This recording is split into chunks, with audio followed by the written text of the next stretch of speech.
Imagine if Buffy the Vampire Slayer, Supernatural, John Wick, and Stranger Things had a baby together. It's called Something is Killing the Children. This is my favorite series, so today is actually my birthday, so I thought it'd be the perfect opportunity to try to convince you to read my favorite series. It has a sorting system, a monster hunting sorting system, a badass, like, woman main character. It has demonic stuffed animals, guts and gore, and really cool monsters, and, like, the best lore you could think of. And by the way, this series has been picked up by Netflix. If you've never read a comic book before in your life, you can start here. You don't need any context to enjoy it. You just pick up volume 1 or book 1. You can get this at your local comic book shop, your local bookstore, and you can also request this at your library if they don't have it there already. Alright, so the elevator pitch. Monsters are real, only kids could see them, and in fact, kids actually manifest them by believing too much in scary stories. So beware when telling your little sister that scary story by the campfire, because she might accidentally create a monster. In a world where there are monsters, there are naturally also going to be monster hunters. There is a secret organization of monster hunters called the Order of St. George, but they are not the good guys.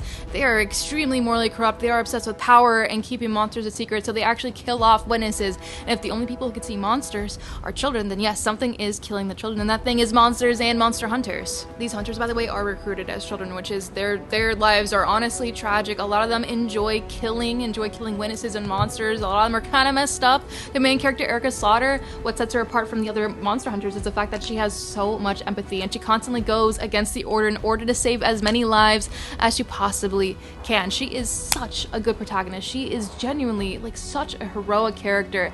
Oh my god, I'm just obsessed. She is a strong, kind of stoic, quiet character, but she's badass and resilient while also maintaining her empathy, and she's just one of my favorite fictional characters ever. And the lore in this series is so unreal. It is so good, and there is a sorting system. I love a good sorting system. All the different hunters wear different colored bandanas with teeth on them that represent their different positions within the house. So for example, Erica Slaughter is a black mask, which they are solo hunters. White mask, they are pack hunters. Azure masks, they are weapons and tech. They're also kind of spies as well. They do a lot of crazy stuff. Scarlet mask, they are the historians as well as the housekeepers, and there's more, but those are kind of the most common ones that you'll see within the series, and it's just, I love it. I love it so much. So I did mention demonic stuff animals. Let's talk about totems. Part of the initiation process of joining the order includes defeating a monster and trapping it in the body of your childhood stuffed animal. So now every single monster hunter carries around their totem with them everywhere they go as adults, and it contains a little evil monster that is forced to help them and be their assistant. It is crazy.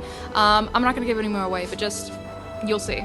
Currently, there are 40 issues out of the series, and they are collected into trade paperbacks, also called volumes, graphic novels, as well as books, also called omnibuses. So if you want to get into it, just look for that number 1, and you're good to go. And issue 41 actually drops this month. I'm really excited. That's actually going to be a prequel. So we're going to see young Erica Slaughter training in the house with her mentor Jessica. I am so stoked. It is going to be a tearjerker. I could guarantee that.